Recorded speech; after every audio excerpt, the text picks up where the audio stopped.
Ya, todos están viendo mi pantalla, ¿verdad? Sí, doctor. Sí, doctor. Bueno, el tema a tratar hoy día de hoy es enfermedades meningocócicas. Vamos a hacer un enfoque diagnóstico de tratamiento, ¿ya? Entonces, para empezar, tenemos un paciente varón de 30 años, el cual acude a urgencias por cefalea intensa, deposiciones líquidas, náuseas y vómitos. Tiene un historial de 6 días de cefalea holocraniana intensa, deposiciones líquidas, y posteriormente se agregó las náuseas y los vómitos. Entonces, para poder hacerlo más interactivo, deberían conectarse a través de este link o ingresar con sus celulares para poder participar en la respuesta de las preguntas.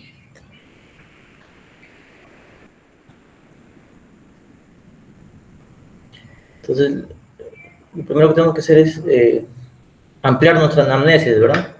Entonces, me gustaría saber cuál vendría a ser las preguntas que ustedes le gustaría saber acerca del caso para tener un mejor panorama.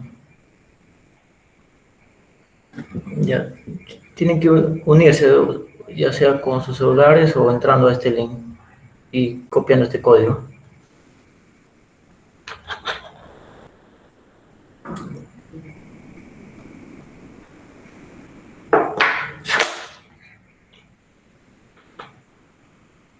Solo un participante nada más. Tienen que unirse más, por favor.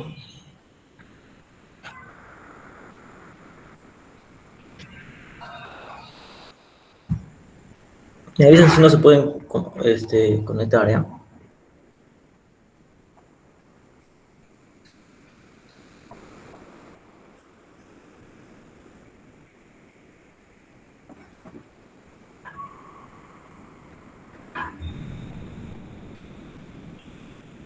Ya.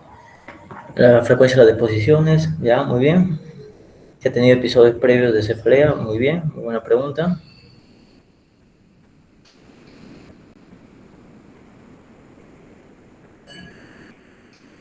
¿Qué más? El tiempo de la cefalea, ¿verdad? Un dato muy importante. Y las características de las deposiciones, muy bien. Duración de los episodios. Ya. Siempre cuando enfoquemos un paciente tenemos que enfocar en la queja principal, ¿verdad? ¿Cuál es la queja principal, la más importante? ¿Verdad? Los antecedentes, muy bien. Ya, características de deposiciones.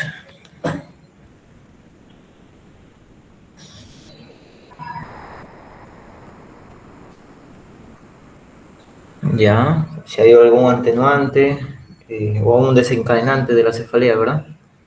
Para descartar otras causas. Muy bien. Si ha tenido alguien, muy bien, los contactos. En cuanto a los factores de riesgo, ¿verdad? Si ha tenido un contacto cercano, está bien. Características de la cefalea, muy bien. Irradiación.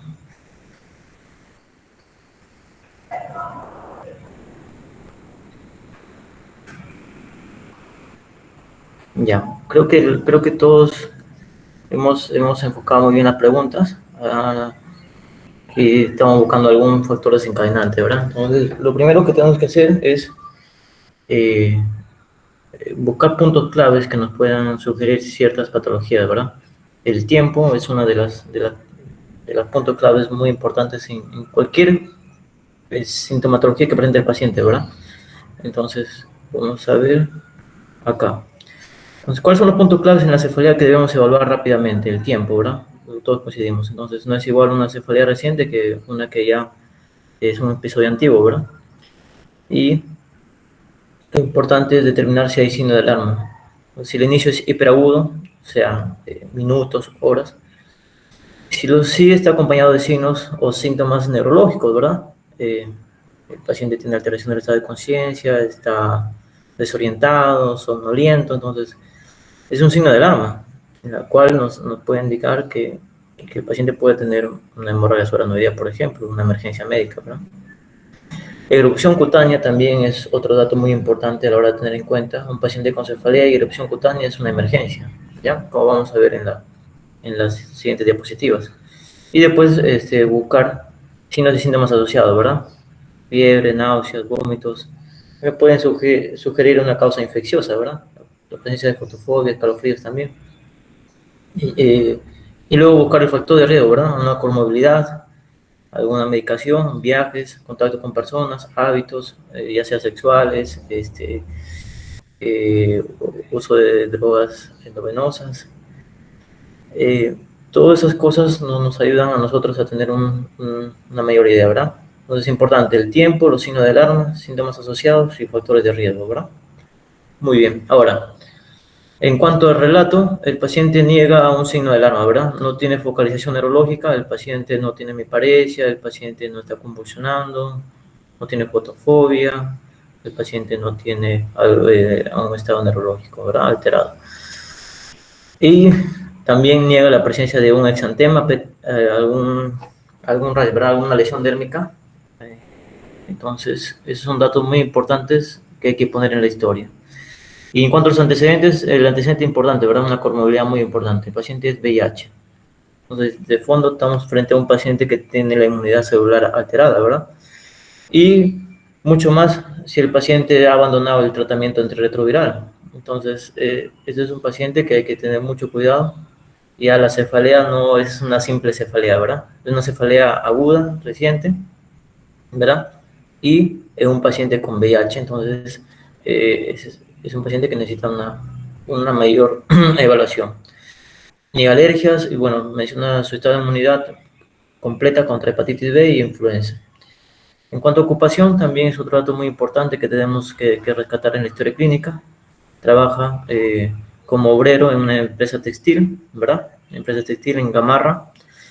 Niega exposición a alimentos. Su historia sexual también es otro dato muy importante, es un paciente HCH, ¿ya? Entonces ya vamos recuperando una mayor información, ¿verdad? El paciente nació en Pucallpa, pero actualmente reside y proviene de San Martín de Porres, ¿verdad? En la cual reside de hace 10 años. Entonces niega viajes recientes en los últimos años, ¿verdad? Y también niega contacto con una persona enferma, ya sea con tuberculosis o una persona que tenga un síntoma respiratorio, ¿verdad? Entonces, lo posterior es la evaluación física, ¿verdad? Entonces, con esto tenemos más o menos una idea de qué es lo que puede estar pasando con el paciente, un paciente con cefalea, náuseas, vómitos, diarreas, un paciente con VIH, ¿verdad? Sin tratamiento antirretroviral. Ahora, en cuanto al examen físico, vamos a ver que el examen físico inicial que se hizo al ingreso en la emergencia, el paciente estaba febril, no había lesiones cutáneas, ¿verdad? Pero miren, había alteración del estado neurológico, ¿verdad? Es un paciente en la cual tenía un grado 12/15, ¿verdad? Entonces, apertura ocular 4, una respuesta verbal en la cual el paciente tenía cierto grado de desorientación y la respuesta motora también no era el dolor. No signomeningios, ¿verdad? No había signomeningios. Recuerda que se buscan siempre signomeningios, pero la presencia de los signomeningios es muy infrecuente en los adultos. Ya vamos a ver que hasta el 30%, solamente el 30% de los pacientes tienen signomeningia. La mayoría no vamos a tener signomeningia. Pero miren, algo característico de esta enfermedad. El paciente evoluciona rápidamente a mal, ¿verdad? Fiebre, escalofríos en las próximas 4 horas, mientras está en la emergencia. Y comienzan a aparecer estas lesiones petequiales, púrpuras, ¿verdad? A nivel de las extremidades del tronco, ¿verdad? Y miren cómo el estado neurológico del paciente se compromete más. Un Glasgow ya baja a 10, ¿verdad? Un Glasgow a 10. Un paciente que ya responde sonidos incomprensibles, ¿verdad? Y en la cual también el paciente ya no tiene esa apertura ocular espontánea que tenía al inicio. Y en evaluación neurológica, paciente con rigidez de la nuca, ¿verdad? Rigidez de la nuca. Ahora, en esta etapa, en la cual, ¿qué diagnósticos debo plantearme como diferenciales? Vamos a ver.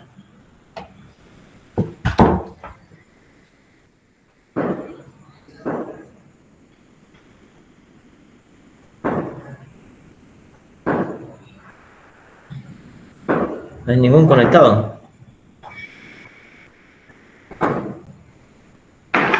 A ver. Tiene que conectarse, si no, ¿Cómo voy a saber que están ahí?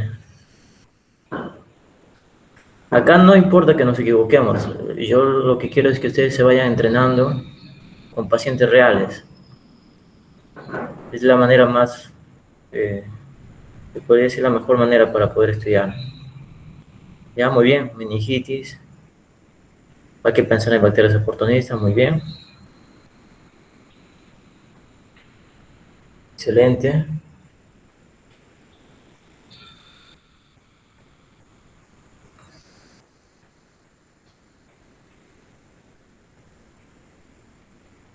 Meningoencefalitis, muy bien.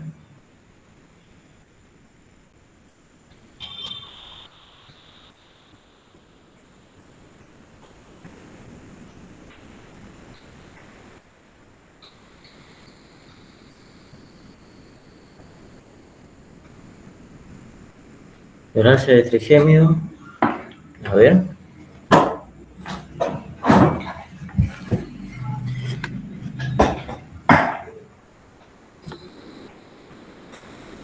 Recuerden que lo enfocamos, como hemos estado viendo, ¿verdad? Enfocamos primero el problema principal, que es la cefalea, ¿verdad? Cefalea. Ahora el paciente tiene fiebre, tiene alteración del estado neurológico, ¿verdad? Tiene alteración del estado neurológico y es un paciente que en VIH, ¿verdad?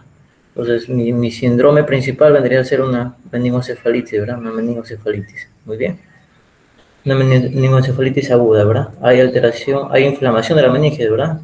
Cefalea, fiebre y rigidez de nuca, ¿verdad? La triada.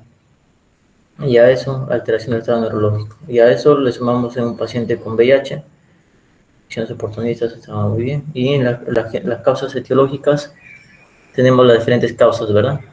Pueden ser son causas comunes, como cualquier otra persona, infecciones bacterianas, y además, por ser VIH, hay que pensar también en infecciones oportunistas. Muy bien.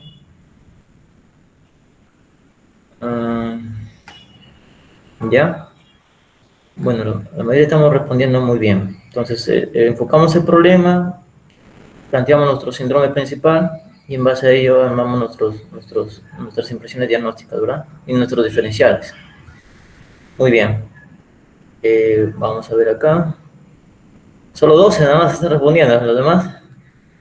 Mientras más entrenemos, mientras más practiquemos con estos casitos, mejor vamos a poder recordar y mejor vamos a poder aplicar los conocimientos.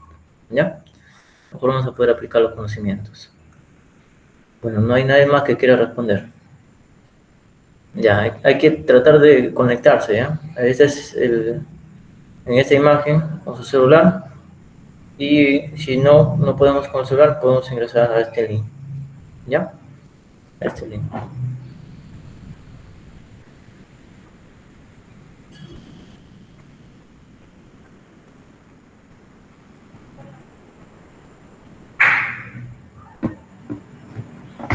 A ver, ¿qué más nos dice? Absceso cerebral, ya, también entraría dentro del diferencial, ¿verdad? Cuadro paciente con sepsis, muy bien. Recuerden que sepsis es un síndrome muy inespecífico, ¿verdad? Y o sea, es un cuadro clínico muy inespecífico. TBC extrapulmonar, ya, muy bien, dentro de las diferenciales, ¿verdad? Una encefalopatía hepática, un poco más alejado de las causas no infecciosas, ¿verdad? Porque el paciente tiene fiebre y es aguda, ¿verdad? Es aguda. No tenemos el antecedente de que sea cirrótico tampoco, ¿verdad? Entonces la encefalopatía hepática un poco alejada. Un poco alejada. ¿Ya? Muy bien, a ver, vamos a ver. Entonces, el síndrome principal es un síndrome meningoencefálico agudo en paciente con VIH, ¿verdad? Muy bien. Las causas principales, las causas comunes, meningitis bacteriana, ¿verdad? Ya sea por meningococo, neumococo, y en pacientes que tienen la inmunidad celular alterada, hay que pensar también en la listeria, ¿verdad? Hay que pensar en la listeria. Ahora, infecciones oportunistas, claro, hay que pensar en infecciones oportunistas. Hay que mencionar que los cuadros agudos, o sea, los cuadros que son en días, como este paciente son 6 días de enfermedad, son por gérmenes más virulentos, bacterias, virus. Y los cuadros subagudos, o sea, más de una semana, más de 2 semanas, son por organismos menos virulentos, o sea, infecciones oportunistas, ¿verdad? Como los hongos, tuberculosis, ¿verdad? Entonces, si bien es cierto, el cuadro es agudo, pero también sí hay que pensar en criptococo, ¿verdad? Criptococo, como una meningitis fúngica. Otras meningitis infecciosas, TBC, ¿verdad? Una meningoencefalitis por TBC, ¿verdad? Neurosífilis tiene múltiples presentaciones, ¿ya? Se puede presentar de manera aguda, puede presentar de manera subaguda, se puede presentar de manera crónica. Entonces, siempre pensar en neurosífilis, ¿ya? Siempre pensar en neurosífilis, en pacientes con VIH, mucho más todavía. Y como el cuadro es agudo, también hay que pensar en una meningitis viral, ¿verdad? Más frecuente es la causa de meningitis viral por enterovirus, Coxsackie y herpes virus, ¿verdad? Herpes virus tipo 1. Muy bien. Ahora, eso es mi diagnóstico diferencial y vamos a ver qué vamos a hacer ahora. Ya planteé mis diagnósticos. Una meningoencefalitis aguda, ¿verdad? En un paciente con VIH, ¿verdad? ¿Qué es lo que hago? ¿Qué es lo que hago cuando estoy frente a un paciente con meningoencefalitis aguda? ¿Cuál va a ser mi plan de trabajo?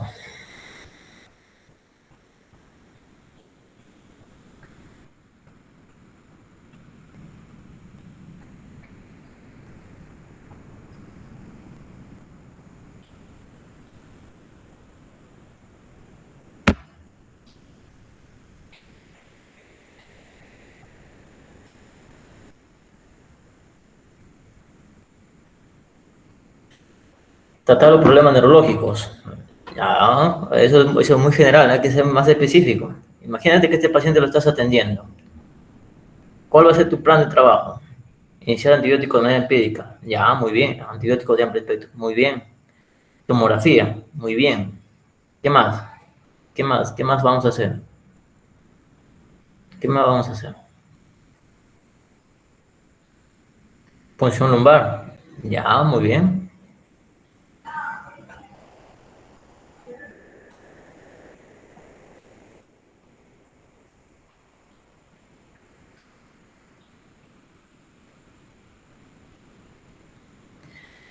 Bien, hay que pedirle sus basales, ¿verdad? Hemograma, urea, creatinina, función renal, muy bien. Estudiar el líquido cefaloarquídeo, muy bien. También vamos a pedir BK, ¿verdad? Muy bien.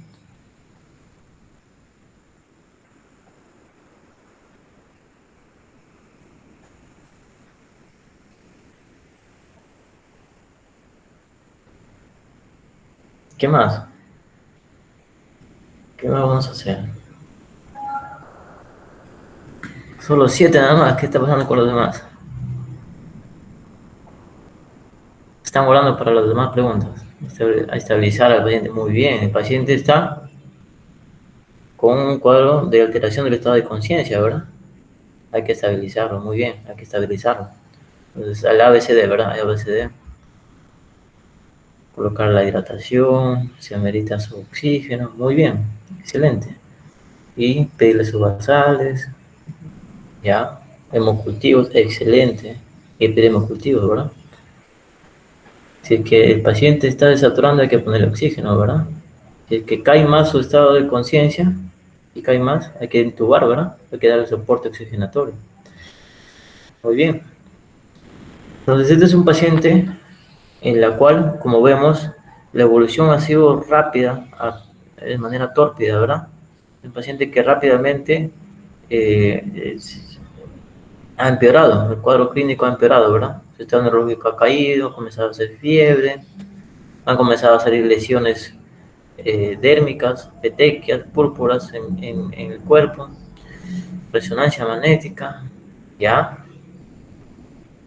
Bien, a ver, vamos a ver, ¿quién más? ¿Quién más? Todos estamos respondiendo bien, ¿ya? ¿Qué más hacemos? Que este paciente nos viene en la emergencia. Ya planteamos nuestro diagnóstico.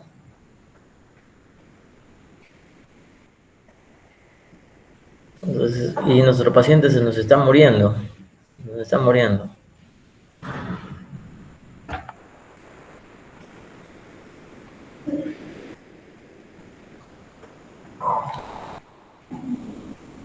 Claro, muy bien. El paciente tiene que pasar a UCI, ¿verdad? Soporte. Tiene que pasar a soporte. Soporte intensivo, ¿verdad?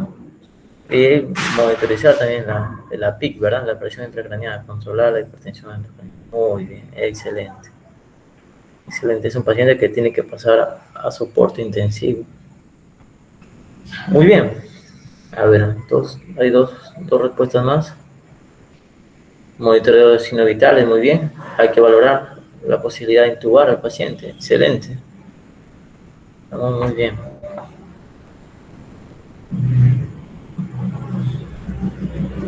El estado inmunológico, a ver, evitar daños neurológicos, ya está muy bien. Puede ser intubado, evaluar el estado inmunológico.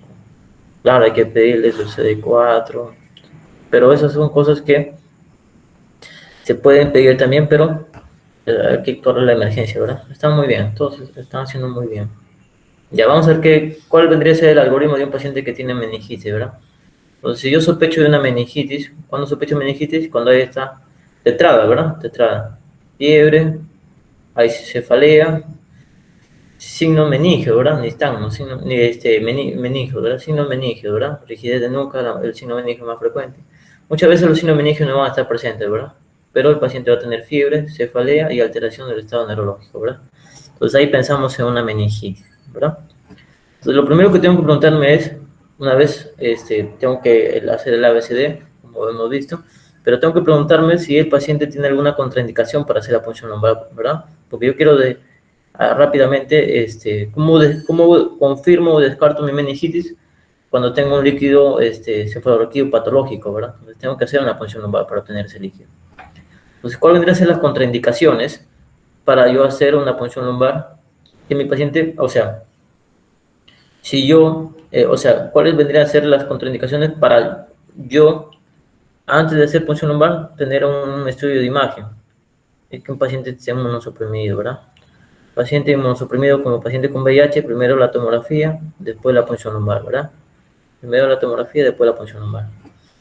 Si el paciente tiene déficit neurológico, como el paciente, ¿verdad? Una escala de Glasgow en 12, tenía otro paciente, se tiene un déficit neurológico. Lo primero que voy a hacer es una tomografía, ¿verdad? Una tomografía puede ser una tumoración, puede tener una herniación, entonces la punción lumbar va a agravar la situación. ¿Qué más? Paciente que ha convulsionado recientemente, entonces antes de punción lumbar, una tomografía. Paciente que tiene un fondo de ojo en la cual se evidencia pepeledema, ¿verdad? Signo de hipertensión endocraniana, entonces hay que tener mucho cuidado ahí. O un paciente que tiene alteración del estado de coagulación, ¿verdad? Alteración de la coagulación. Entonces, si yo tengo un paciente que tiene estas características, entonces de inmediato no voy a poder hacer la punción lumbar. No puedo hacer la punción de manera inmediata, pero ¿qué tengo que hacer? Tomar hemocultivos, ¿verdad? Inmediatamente tomar hemocultivos y inmediatamente iniciar antibióticos empíricos, ¿verdad? ¿Por qué? Porque es una infección severa, ¿verdad? Es una infección del sistema nervioso central donde cual hay alta mortalidad si no inicio antibióticos en la primera hora.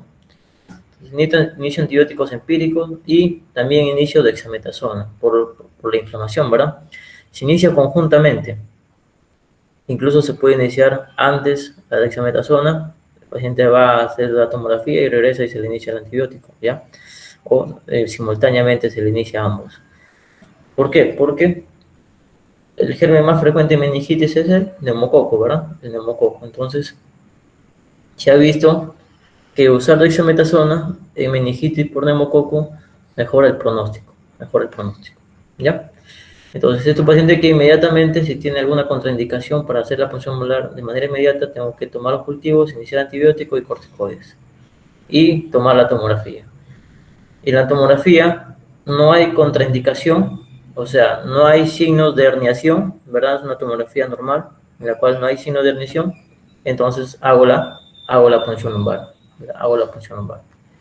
Y si hay signos de herniación, continúo con corticoides hasta que sea posible la punción lumbar, ¿verdad? Entonces, continúo estabilizando al paciente, continúo manejando la presión intracraneana hasta que sea posible la punción lumbar. Ahora, si yo estoy frente a un paciente que no esté inmunosuprimido, no ha convulsionado, ¿verdad? No ha convulsionado, no tiene signos de hipertensión intracraneana, no hay coagulopatía, entonces tengo que hacer punción lumbar y tomar los hemocultivos, ¿verdad? Y inmediatamente iniciar tratamiento antibiótico empírico, o sea, el tratamiento antibiótico empírico y los corticoides debería iniciarse dentro de la primera hora. O sea, el hecho de que yo no haga la punción lumbar no debe retrasarme el inicio de antibióticos. Recuerda que por cada tiempo que demoramos en iniciar antibióticos en estos pacientes, la mortalidad es mayor. Entonces, que la punción lumbar, la toma de cultivos no retrasen el inicio de antibióticos, ¿verdad? No retrasen el inicio de antibióticos. Muy bien.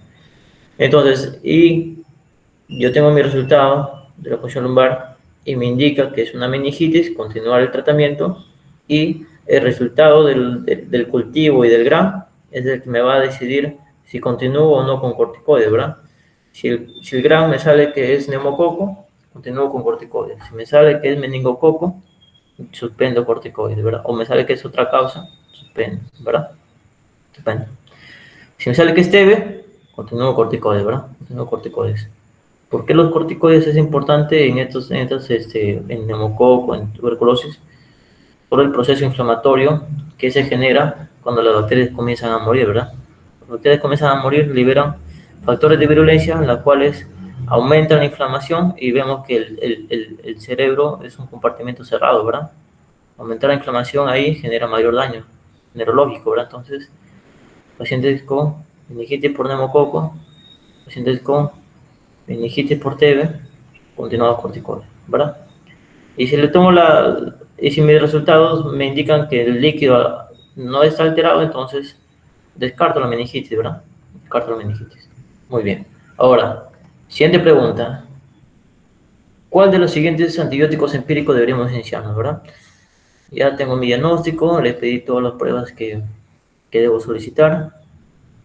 He, he tomado los cultivos, ¿verdad? He tomado los cultivos, le he realizado la punción lumbar después de haber tomado la tomografía porque es un paciente inmunosuprimido, ¿verdad? Y debo iniciar antibióticos de manera empírica. ¿Qué antibióticos voy a dar? A ver, acá sí quiero que respondan todos los ¿cuántos son ustedes? ¿Cuántos están conectados? Quiero que todos respondan acá.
Diez. Vamos a dar un par de minutitos más.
61, ni la mitad hemos respondido. A ver, vamos a ver. Vamos a ver qué hemos respondido.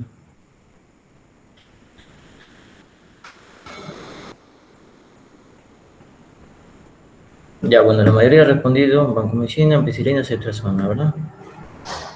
Algunos han indicado solo ceftriaxona, otros van con ampicilina, van con ciclofosfina, y algunos han diferido al antibiótico hasta resultados de cultivos. Ya, a ver, vamos a analizar un poco lo que han respondido. No podemos diferir los antibióticos porque, como hemos dicho, ¿verdad? Es una meningoencefalitis, debemos iniciar antibióticos en la primera hora. Tomamos cultivos, iniciamos antibióticos de manera empírica. ¿Por qué? Porque es una infección severa, ¿verdad? Es una infección severa. No podemos retrasar el inicio de cultivos. Ahora, el antibiótico va a ir de acuerdo al germen que sospechamos, ¿verdad? El germen que sospechamos. Y vamos a ver que en cuanto a meningitis, esto va a depender mucho de la edad del paciente, para ver en qué germen estamos sospechando, ¿verdad? Va a depender mucho de la edad del paciente y va a depender mucho también de el tipo de paciente que tengo, ¿verdad? Y sobre los gérmenes que quiero cubrir. A ver, la mayoría ha respondido vancomicina, ampicilina, ceftriaxona, ¿verdad? Vamos a ver por qué hemos escogido esta opción y si es la correcta. Claro, sí, muy bien. Esa es la correcta y vamos a explicar por qué. Entonces, como hemos indicado, ¿verdad? El antibiótico va a depender del paciente. La edad es el factor principal en meningitis, pero también ciertas comorbilidades, ¿verdad? VIH, gestante, ¿verdad? Entonces, nuestro paciente es un paciente joven, ¿verdad? Estaría dentro de este grupo, ¿verdad? Si es que no tuviera VIH. Los gérmenes principales es neumococo, meningococo, ¿verdad? Neumococo, meningococo, ¿verdad? Pero se agrega un germen de listeria para pacientes mayores de 50 años, menores de 1 año, ¿verdad? Pacientes que tienen alterada la inmunidad celular, VIH, gestantes, cirrosis, ¿verdad? Entonces, para el neumococo, meningococo, damos cefalosporina de tercera generación, ¿verdad? Cefalosporina de tercera generación. Y se dirán, ¿y por qué agregamos vancomicina? ¿Por qué agregamos vancomicina? Porque los betalactámicos son antibióticos que se están utilizando desde hace mucho tiempo, ¿verdad? Nos vemos acá un mapa en el cual la resistencia del neumococo a las penicilinas se salta, miren, más del 5%, casi todo el mundo, ¿verdad? Utilizamos muchos betalactámicos para en la práctica, de verdad, en la práctica, para todas. Entonces eso genera que las bacterias ya se vuelvan resistentes. Entonces, a medida que utilizo un antibiótico, durante el tiempo este antibiótico va a perder su efecto. Entonces, si yo tengo una infección severa, no me la puedo jugar, ¿verdad? Si este paciente tiene un germen que es resistente a las penicilinas y probablemente también resistente a la cefalosporina, entonces un solo antibiótico en una infección severa no sería la mejor recomendación, ¿verdad? Por eso asociamos vancomicina de manera empírica, para cubrir esa posibilidad de resistencia del meningococo y del neumococo, ¿verdad? No podemos jugar en un paciente con una infección severa. Y en este caso, miren, ampliamos ampicilina por la listeria, ¿verdad? Ni vancomicina ni cefalosporina me va a cubrir neumococo y meningococo. El único que me va a cubrir listeria es ampicilina. Por eso es que en menores de 1 mes, en los neonatos también agregamos ampicilina, ¿verdad? Ampicilina. ¿Por qué no damos ceftriaxona? ¿Por qué no damos ceftriaxona? Porque en neonatos hay riesgo de kernícteros, ¿verdad? Desplaza la bilirrubina conjugada y genera kernícteros, ¿verdad? Entonces asociamos gentamicina, cefotaxima, si es que no hay, cefepime y ampicilina, ¿verdad? Para cubrir los gérmenes que sospechamos, que son el Streptococcus lactai, una enterobacteria como E. coli y un coco gram positivo como el listeria, ¿verdad? Muy bien. Entonces, esa es la explicación por qué a este paciente le vamos a dar vancomicina, ceftriaxona y ampicilina. Ahora, me vienen los resultados, ¿verdad? Entonces le tomé las pruebas basales, ¿verdad? Tengo leucocitos en 22.000, mira. A predominio de neutrófilo, ¿verdad? 90%. PCR, un reactante de fase aguda elevado, mira, 25, ¿verdad? La tomografía que se tomó previa a la punción lumbar, por ser un paciente inmunosuprimido, vamos a ver que, si bien es cierto hay un edema cerebral, pero no evidenciamos un borramiento marcado de los órganos para pensar en una hipertensión ucraniana. No hay desviación de la línea media tampoco, ¿verdad? No hay tumoraciones que me puedan contraindicar hacer la punción lumbar, ¿verdad? Por lo tanto, a este paciente se le realizó la punción lumbar, ¿verdad? La presión de apertura, 34, ¿verdad? Está elevada. Bueno, no lo voy a decir porque después viene la interpretación. A ver. La presión de apertura en 34. El aspecto turbio, este es el líquido cefalorraquídeo, turbio. Y ustedes me van a decir cómo es el líquido cefalorraquídeo. Las células, miren, 3.800 células a predominio polimorfo nucleares. La glucosa en 19 y proteínas en 494. Ahora, ¿cómo interpretamos estos resultados? Vamos a ver a la siguiente pregunta. Entonces, lo dejo la imagen un rato para que ustedes vean y ahora respondamos. Es un líquido normal, es un líquido que me indica que puede ser una infección bacteriana, me indica que puede ser una infección viral, una infección... Doctor, disculpe, ¿puedo ¿Ah? repetir otra vez la imagen? ¿Puedo repetir la Ya, imagen? ya.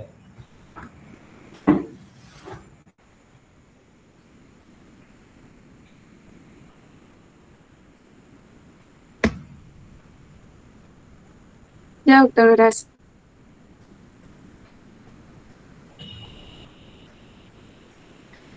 Ya, ahora sí respondamos. ¿Cómo interpretamos ese líquido cefalorraquídeo?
Solo 32 nada más. ¿Y dónde estamos los otros 30? Estamos conectados.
Ya, vamos a ver.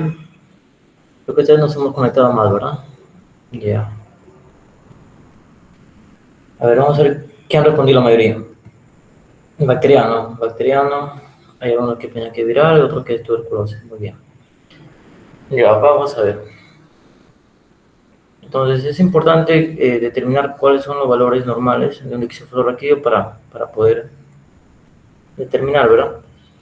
Entonces, claro, bacteriano. Ya, muy bien. Entonces este es un cuadro práctico que le va a ayudar a la hora de interpretar los resultados, ¿verdad? Entonces, ¿cómo debería ser un líquido cefalorraquídeo normal? Debería ser cristalino, ¿verdad? Claro, cristal de rocas es el aspecto, ¿verdad? Debería haber células, debería haber, pero menos de 5, ¿verdad? Menos de 5. Las proteínas, hasta 25, ¿verdad? Algunos consideran hasta 40. La glucosa, lo que nos importa más en la glucosa es este rango, ¿verdad?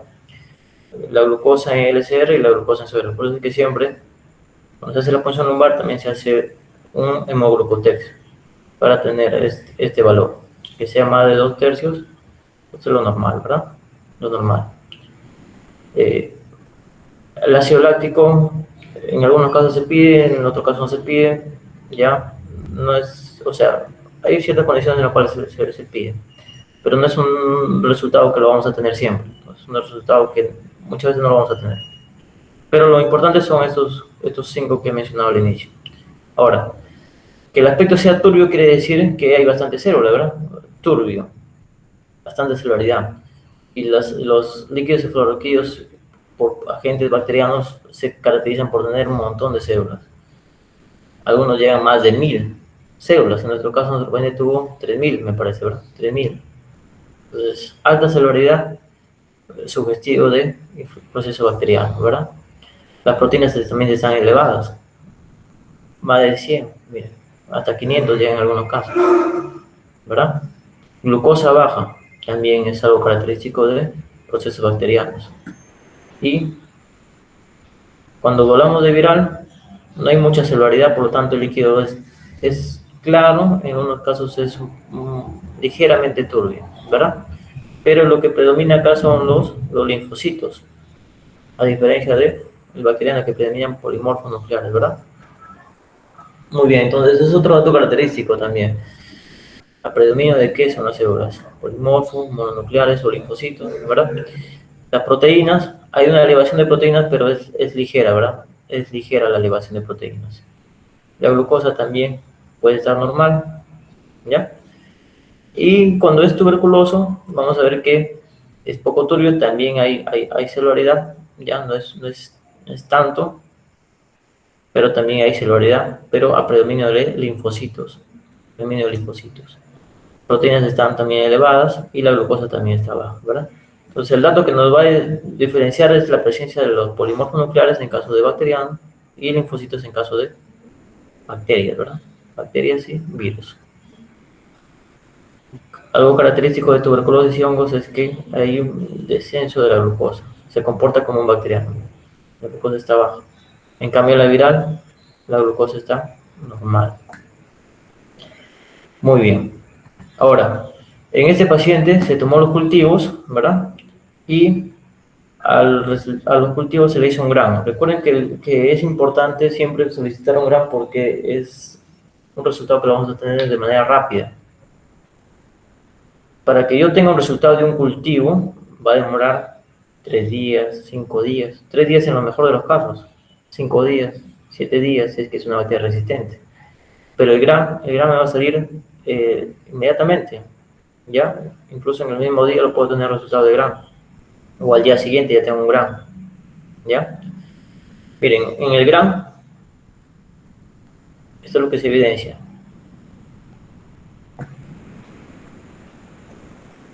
Es un gram en el cual se evidencia bacterias gram negativas que están asociadas en pares, miren, en pares. Y son redonditas, ¿verdad? Y hay un montón, miren, hay un montón. Bastante, ¿verdad? Un montón. Ahora, ¿cuál es el diagnóstico? Ya tenemos el gram, tenemos un líquido cefalorraquídeo que es compatible con una meningitis bacteriana. Y ya tenemos un gram, que es un resultado rápido cuando solicitamos un cultivo, en la cual me puede identificar y sospechar ¿qué germen bacteriano puede ser? Entonces, ¿cuál vendría a ser el diagnóstico ahora?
¿25? Ya, bueno, veo que ya estamos entrando más de 43. Estamos llegando a los 60 y algo que somos.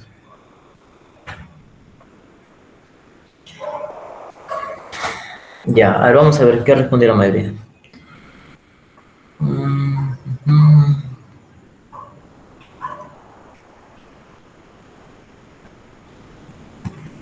Bueno, a ver, acá sí hay respuestas divididas, ¿verdad?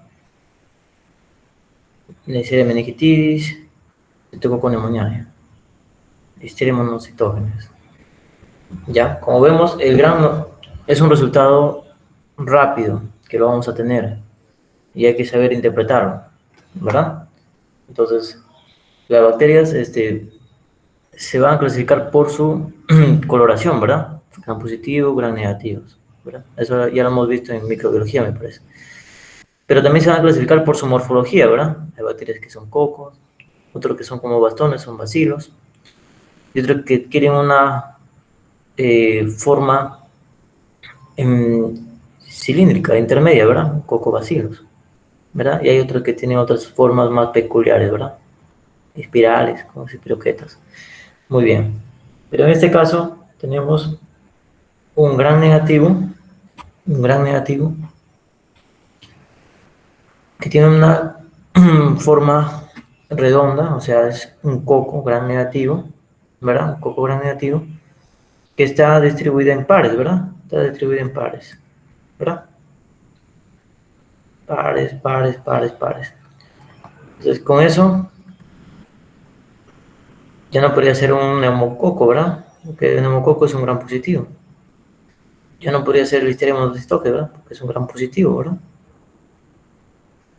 Muy bien. Ahora, veamos acá. Este también es un gráfico que también nos va a ayudar bastante a la hora de interpretar un resultado de un gran. Coco gran positivos en racimos, estafilococo, ¿verdad? Coco gran positivos en racimos, estafilococos. Coco gran positivos en pares, igual que nuestra bacteria, pero gran positiva, ¿verdad? O sea, está colorada, una coloración púrpura, ¿verdad? Miren, este es el estreptococo, ¿verdad? El neumococo. Es un gran positivo que está distribuido en pares, o sea, también se lo llama un diplococo gran positivo, ¿verdad? El estreptococo, el neumococo. Pero si tengo cocos gran negativos y se han distribuido en pares, miren. Neisseria, ¿verdad? Neisseria. Neisseria gonorrhoeae, Neisseria meningitis, ¿verdad? Si tengo un bacilo gram negativo, ¿verdad? Un bastoncillo, miren, un bastoncillo gram negativo. Enterobacterias, ¿verdad? E. coli, enterobacterias. Un bacilo gram positivo, miren. Igual que este, pero púrpura, ¿verdad? Gram positivo. Pensamos en listeria, ¿verdad? En algunos casos puede ser como, se puede presentar como un cocobacilo, ¿verdad? Cocobacilo, o sea, bastoncillos acortados, como un cocobacilo. Pero miren, como el gram me va a indicar qué germen puede ser de manera rápida, ¿verdad? De manera rápida, sin necesidad de estar esperando el cultivo que va a salir en 5 días. Si no evidencio nada, no quiere decir que no sea una meningitis, ¿verdad? Pues recuerden que hay meningitis por TB, ¿verdad? Que muchas veces a la coloración de gram no lo vamos a poder identificar, ¿verdad? Es importante también pedir un BK, ¿verdad? Un BK. Si es una infección, es una meningitis viral, tampoco no vamos a evidenciar nada en el gram, ¿verdad? Si es una meningitis por cripto, coco, tampoco vamos a evidenciar nada en el gram. Entonces necesitamos coloraciones especiales para ver la cápsula del hongo, ¿verdad? Por ejemplo, tinta china, ¿verdad? Tinta china. Entonces es importante saber interpretar el gram. Ya, muy bien. Ahora, la siguiente pregunta es, ya sé que mi paciente tiene una infección, una meningoencefalitis aguda, ¿verdad? Por Neisseria meningitidis, ¿verdad? Y yo me pregunto cómo contrajo el paciente esta infección. ¿Cómo creen que el paciente contrajo esta infección? Contacto sexual, inhalación de gotas, una transmisión indirecta a través de fomites, ¿verdad? O a través de la exposición de agua, alimentos, o exposición a artrópodos. A ver,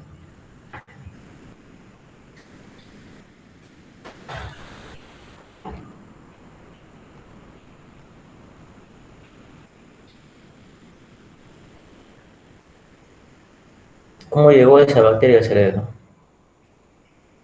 ¿Cómo se contagió?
A ver, vamos a ver qué inhalación de gotas. Muy bien, inhalación de gotas, ¿verdad? Entonces, inhalación de gotas. Ya, es la principal forma de transmisión del meningococo. Ya, Neisseria meningitidis, a través de la inhalación.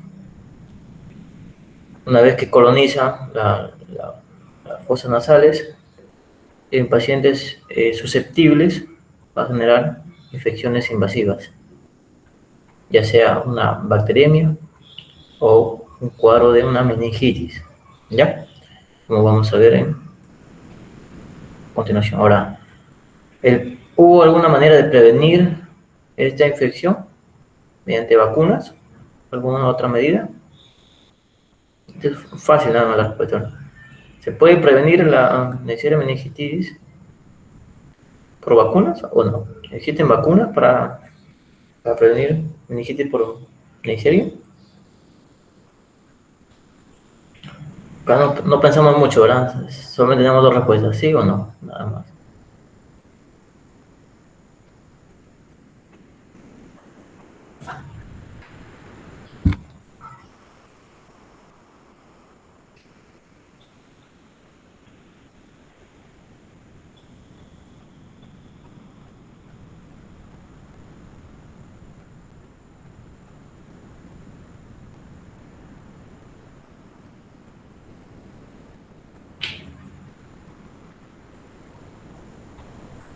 Ya, la respuesta es sí, ¿verdad? Sí existe una vacuna.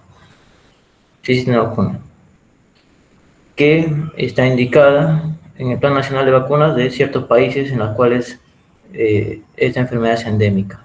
¿Ya? Como vamos a ver. Muy bien. Wow. Ya, muy bien. Ahora, ¿qué pasó con este paciente? Miren, el paciente una vez con el resultado de Gram se optimizó el tratamiento antibiótico y se desescaló ceftriaxona. En un inicio se le dio corticoides como protocolo, pero después se suspendió, ¿verdad? Miren, las pruebas moleculares que se hicieron en el INS, positivo para Neisseria meningitis, confirman nuestro diagnóstico, ¿verdad? Y se hizo el genotipo, lo cual salió el serotipo C, asociado a alta mortalidad también, alta mortalidad, altas secuelas, ¿verdad? Este paciente durante la hospitalización desarrolló un ACV, una vasculitis secundaria al proceso infeccioso, ¿verdad? Pero una vez estabilizado el paciente, dado medidas de soporte, tratamiento antibiótico, el paciente mejoró neurológicamente, bajaron los reactantes de fase aguda, las reacciones inflamatorias, y posteriormente el paciente fue de alta después de 15 días de haber estado hospitalizado. Continuó el manejo ambulatorio y manejo de secuelas. Entonces, es importante que es una infección que progresa rápidamente, ¿verdad? Y tiene alta mortalidad y tiene altas secuelas. Entonces, con esto ya nosotros ya nos tenemos claro ya acerca de qué es lo que vamos a hablar ahora. Entonces, los restos solamente es para detallar algunos puntos importantes nada más. Entonces, la enfermedad meningocócica es una infección severa, ¿verdad?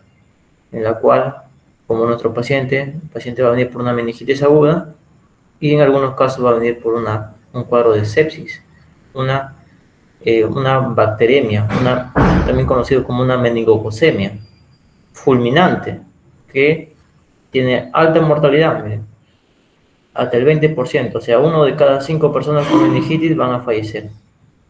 Alta mortalidad. Serotipos relacionados con alta mortalidad, el serotipo W y el serotipo C, ¿verdad? El que tuvo nuestro paciente. Altas secuelas, miren. Hasta el 20% de los pacientes van a tener perdición de la agudeza auditiva, ¿verdad? Van a quedar sordos. Algunos van a tener algunos van a tener amputaciones. Vamos a ver que estas lesiones dérmicas, si no se actúa rápido, si no se inicia el antibiótico de manera rápida, pueden progresar a hacer equimosis, a hacer necrosis y puede generar amputaciones también. La Neisseria meningitis es una bacteria gram negativa, diplococo, ¿verdad? Diplococo, o sea, se asocia en pares. Los serogrupos más frecuentes asociados a infecciones invasivas, el A, el B, el C, el W, X y el Y, ¿verdad? ¿Cuáles son los factores de virulencia importantes que debemos conocer? La cápsula. La cápsula de esta bacteria le va a permitir evadir la respuesta inmune, evade que los fagocitos la destruyan, evade que el complemento la destruya, ¿verdad? Entonces la cápsula es su principal factor de virulencia para generar infecciones, ¿ya? Luego tenemos otro factor de virulencia importante, que es el lipoligosacárido, ¿verdad? Componente de la membrana celular, las cuales generan el daño microvascular y generan la liberación de citoquinas inflamatorias responsables del shock séptico, ¿verdad? El lipoligosacárido. El pili, importante factor de virulencia para que colonice las fosas nasales y se adhiera. Miren, la epidemiología más frecuente en niños menores de 5 años, pero también hay un aumento en adultos jóvenes, ¿verdad? Adultos, adolescentes y adultos jóvenes. Y después hay un nuevo pico que se da en pacientes adultos mayores, ¿verdad? En el Perú, miren, desde el 2000 hasta el 2025, todos los casos que se han reportado. En el 2024 es en el cual este paciente fue diagnosticado, ¿ya? Y en el 2024 también hubo un brote de meningitis por ser meningitis en Iquitos. En Iquitos hubo un brote en el cual se identificaron Me parece que 4 o 5 pacientes con meningitis por Neisseria meningitidis, ¿verdad? La mayoría de los casos se dan en Lima, en Callao, pero acá hubo un brote en Iquitos. La mayoría de los pacientes eran menores de 5 años, ¿ya? ¿Cómo predominan los serotipos en todo el mundo? Miren, en el Perú, el serotipo C, ¿verdad? Lo que identificamos en el paciente, ¿verdad? Es importante mencionar que en ciertas regiones del mundo, como en África subsahariana, tenemos países en los cuales esta infección es endémica. Esto se conoce como el cinturón de la meningitis.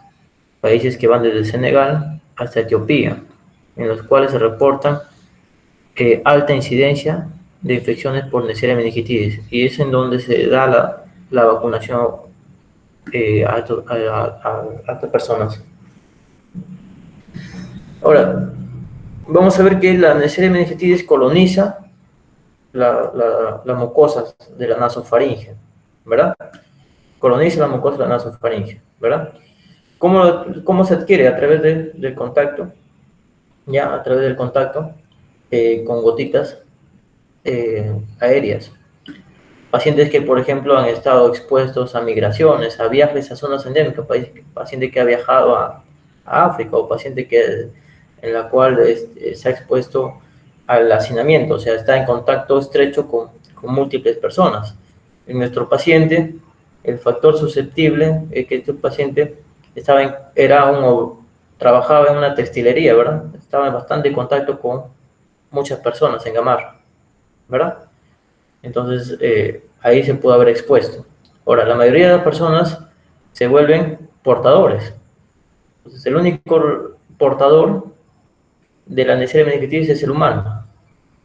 Entonces, el 40% son transitorios, o sea, al transcurso de pasar los días lo van a eliminar. El 33% lo van a hacer en días, en semanas.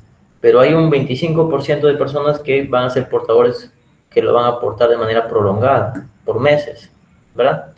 Y son estos portadores sanos, que no tienen síntomas, que a través del estornudo, a través de las secreciones nasofaringeas, van a transmitir, ¿verdad? A través del contacto de estas gotas a los portadores, a las personas susceptibles, ¿verdad? A otras personas. La mayoría de personas son asintomáticas, 99% asintomáticos. El 1% va a generar las formas invasivas, ¿verdad? ¿Quiénes son esas personas que van a generar las formas invasivas? Pacientes que toman medicamentos que bloquean el sistema de complemento, como lo que toma eculizumab para ciertas patologías hematológicas. Pacientes que tienen alteración del complemento, un defecto congénito, en el cual tienen alteración del complemento. Entonces, son huéspedes susceptibles a hacer una infección invasiva. Pacientes en los cuales son asplénicos, ya sean funcionales o anatómicos, pacientes que se le ha retirado el vaso. Pacientes de VIH tienen la inmunidad también alterada. Pacientes que tienen HCH, aumenta el riesgo de hacer invasión, infecciones invasivas. El hacinamiento, ¿verdad? Reclutas, estudiantes universitarios, que están en contacto con otros portadores sanos, entonces genera ese predominio, ¿verdad? ¿Y qué va a generar? Meningitis, sepsis, ¿verdad? Meningitis y sepsis. Casos raros, neumonía, conjuntivitis, sinusitis, o sea, infecciones localizadas. Al inicio, los síntomas son muy bien específicos, similar a una gripe. El paciente puede tener fiebre, puede tener mialgia, puede tener tos, puede tener náuseas, ¿ya? Los síntomas son similares a una gripe.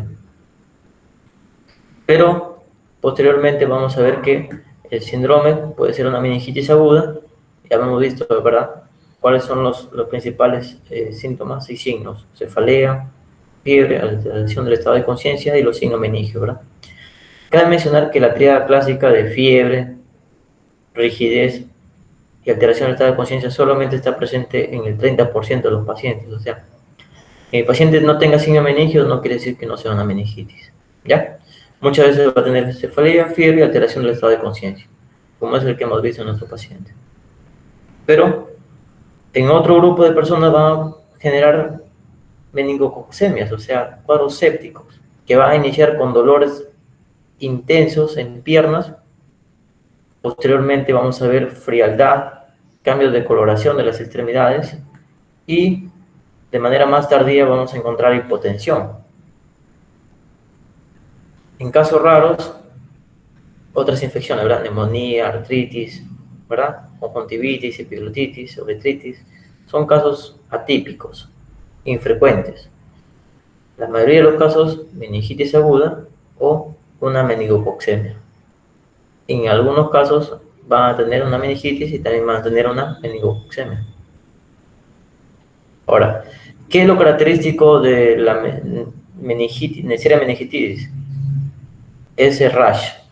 En la mayoría de los pacientes, el 73% de pacientes van a tener rash. Entonces es algo que siempre debemos buscar cuando un paciente tiene síntomas neurológicos, porque es un signo de emergencia, ¿verdad? Si no actuamos rápido, el paciente va a morir en horas. Bien, petequias en mucosas, petequias, ¿verdad? No blanqueantes. Tú pones un vidrio, no hay palidez a la vitropresión. Y en algunos casos va a presentar esta púrpura, que es fulminante. Miren, este es un niño de 3 años que vino por cefalea, fiebre, ¿verdad? Alteración del estado neurológico y presentó estas lesiones purpúricas en extremidades. A las 3 horas se extendió, ¿verdad? Mira, se extendieron.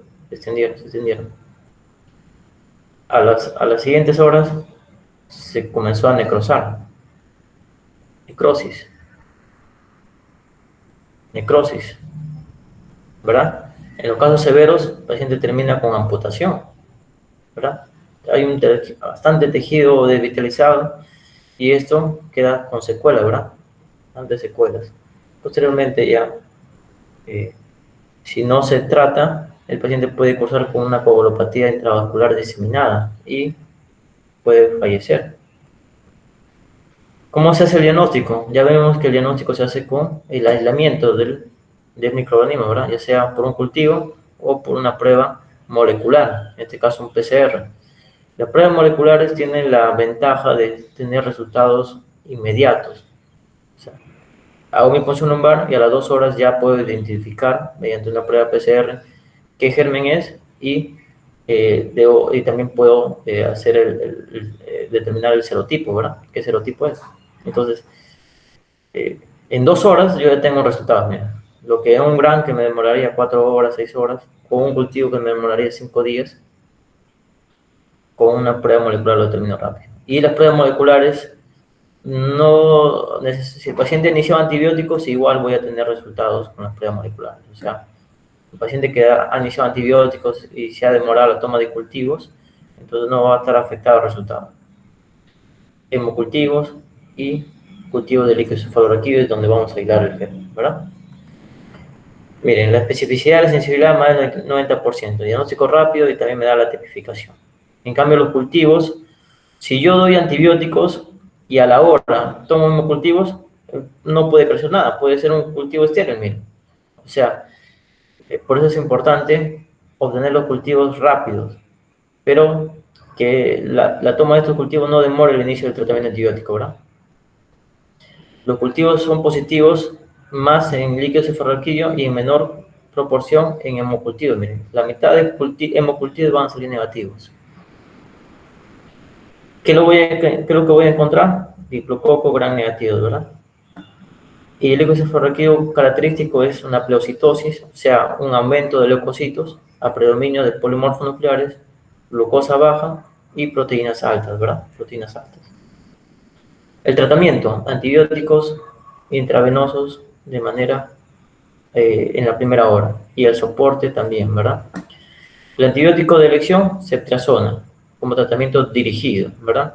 Logramos endovenoso cada 12 horas a dosis altas para poder pasar la barrera hematocefálica y poder llegar a concentraciones adecuadas al sitio de infección. Si mi paciente es alérgico a beta-lactámicos, moxifloxacino o cloranfenicol. y la duración de 5 a 7 días. El tratamiento de soporte es la hidratación, ¿verdad? La reanimación con líquidos cristaloides. Si a la hora persiste la PAN menos de 65, usar vasopresores, ¿verdad? El norepinefrina. Y si a pesar de vasopresores, el paciente persiste en shock séptico, se puede usar corticoides, ¿verdad? Como la hidrocortisona. Pero como manejo del shock séptico. Entonces, todo paciente, o sea, cuando hay un caso de una meningitis por Neisseria meningitidis, lo que hay que hacer es aislar al paciente por el alto riesgo de transmisión. Entonces, se transmite por el contacto de gotitas, ¿verdad? Entonces, todo contacto estrecho que haya tenido con el paciente, o sea, todo personal, todo familiar que haya estado con el paciente en una distancia menos de 1 metro y que haya estado por más de 8 horas, es un contacto estrecho, en la cual debemos darle profilaxis post-exposición. Y la profilaxis post-exposición se da en las primeras 24 horas. Diagnostico al paciente, debo inmediatamente ubicar quiénes han sido los contactos, quiénes han estado cerca del paciente en menos de 1 metro por más de 8 horas. Y a ellos le voy a dar antibióticos en las primeras 24 horas. Si doy antibiótico a la semana, ya no va a ser efectivo, ya no va a ser efectivo. ¿Qué antibióticos tenemos? Tenemos rifampicina, tenemos ceftriaxona, tenemos ciprofloxacino y acitromicina. ¿Con qué antibiótico damos en la profilaxis post-exposición? Ciprofloxacino. Una tableta de 500, dosis única, para los contactos, ¿verdad? Todas las personas que han estado cerca del paciente. En gestantes, damos ceftriaxona. Intramuscular, dosis única, ¿ya? ¿Existe vacunación? Existe vacunación. Pacientes de alto riesgo, pacientes que son asplénicos, pacientes que tienen la inmunidad celular alterada, pacientes que toman medicamentos que inactivan el complemento, deberían usar la vacuna, ¿verdad? Que viven en zonas endémicas o que van a viajar a una región endémica de África, hay que poner la vacuna. Vacunas que me cubren los serotipos A, C, W y Y, o vacunas que me cubren solamente el serotipo B. Y los pacientes que tienen alto riesgo son los que toman medicamentos que bloquean el sistema de complemento, deberían usar esta vacuna, que es la que tiene los 5 serotipos, ¿ya? Medidas de control, precaución, ¿verdad? Precaución de gotitas, que es la manera como se transmite mediante la inhalación, uso de mascarilla, equipo de protección personal, ¿verdad? Lentes, ¿verdad? Guantes, aislamiento, una habitación, ¿verdad? ¿Por cuánto tiempo vamos a tener estas medidas? Hasta que el antibiótico sea efectivo por más de 24 horas, ¿verdad? Se utiliza un antibiótico efectivo por más de 24 horas. Ya, muy bien. ¿Cuáles son los conceptos que debo conocer? ¿Qué es un diplococo gram negativo, ¿verdad?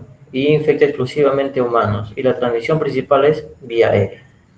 Otro concepto importante es que ¿quiénes son las personas de riesgo? Los que tienen deficiencia de complemento. ¿Quiénes son? Los asplénicos, pacientes que se les ha retirado el vaso.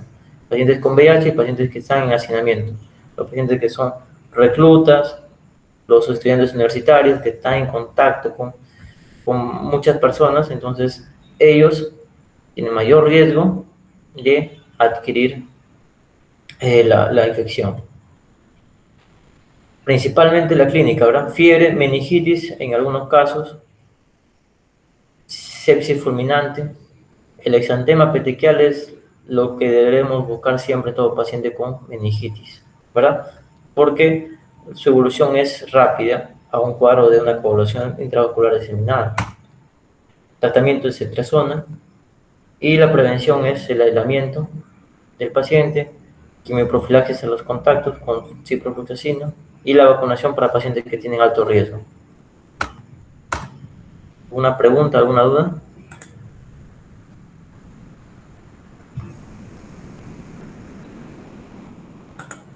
Todo claro, doctor. Ya. Bueno, la próxima clase vamos a hacer me parece que lepra. Y luego pasar un artículo para que repasar y poder resolver el caso clínico, ¿ya? Lo importante es que todos participemos. Ya, nos estamos viendo. Doctor, una consulta. Para el examen, sus preguntas van a ser tipo casos clínicos. Va a ser caso clínico, va a ser caso clínico, ¿ya? Pero todo de la diapositiva va a venir, ¿ya? Ok, doctor, gracias. Ya, muy bien. ¿Alguna otra pregunta?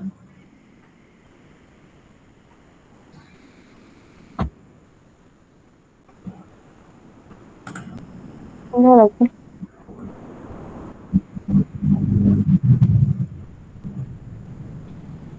Ya, muchas gracias, nos vemos. Gracias, doctor.